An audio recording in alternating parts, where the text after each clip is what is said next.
Gus Samsudin mengaku dikontrak stasiun televisi senilai 1 miliar rupiah. Namun, pengakuan mengejutkan Gus Samsudin tersebut membuat netizen justru bertanya-tanya. Diketahui, nama Gus Samsudin menjadi viral di media sosial setelah berseteru dengan pesulap merah, bahkan Gus Samsudin melaporkan pesulap merah ke polisi terkait kasus pencemaran nama baiknya. Terbaru, Gus Samsudin mengakui mendapatkan tawaran mengisi acara hiburan dengan nilai harga 1 rupiah miliar. "Saya nggak niat cari uang. Kalau saya niat cari uang saya berangkat di acara televisi, itu dikontak 1 miliar, ujar Gus Samsudin.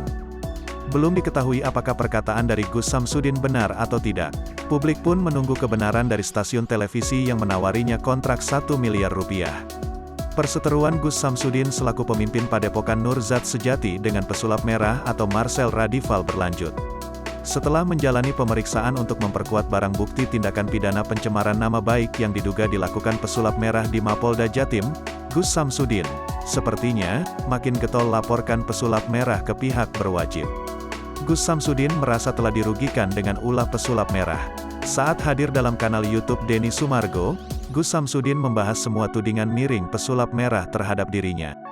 Dengan adanya laporan tersebut, Gus Samsudin berharap adanya efek jera terhadap masyarakat Indonesia agar tak semena-mena menuduh.